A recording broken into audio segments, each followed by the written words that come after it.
Hello and welcome to Sharon Local History. Welcome to Sharon Historical Society. In this video, I would like to show you our incredible artifact, a big one.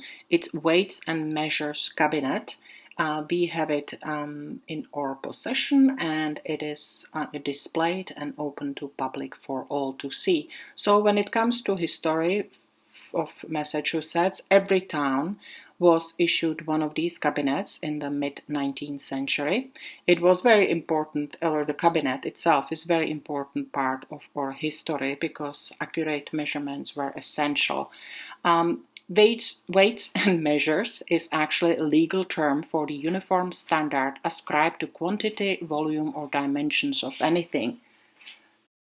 Most of the early settlers of this country brought with them the standards of weight and measure that were in use in the countries from which they came. Therefore, there was little or no uniformity in their standards. As the colonies grew, both economically as well as demographically, this became a problem that affected everyone, from fair prices for agricultural goods, banking, textile measures to surveying of property lines.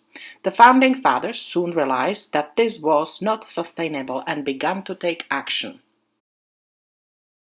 However, due to complications involved in agreeing on global standards for weights and measurements, it took a long time to basically figure out the proper resolution of this issue. However, starting 1848, Massachusetts issued to each city and town Howard and Davis weights and measures scale, encased in a wooden cabinet to ensure that weights and measures were accurate and standardized through the state.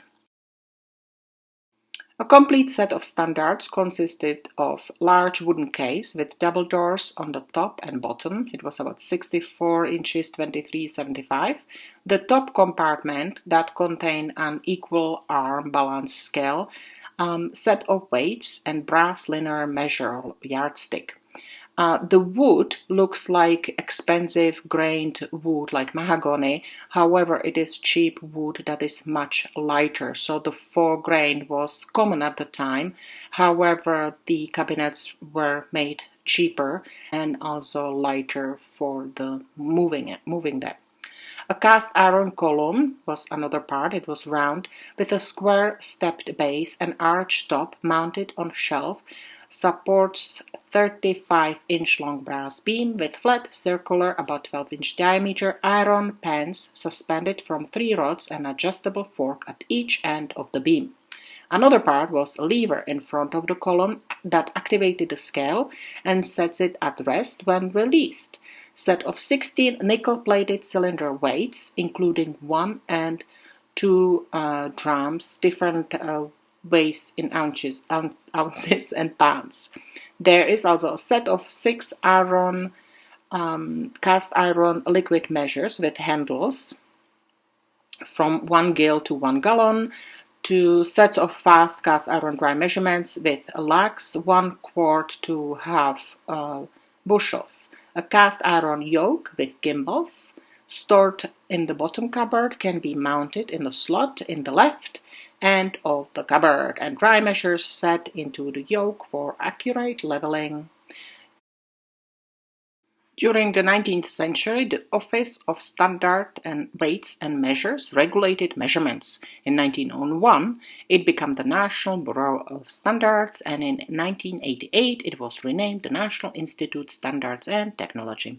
This agency of Department of Commerce regulates everything from power grids, electronic health records, computer chips, and our infrastructure. So what's the reason why United States did not switch to metric system? Apparently, it's really the time and money.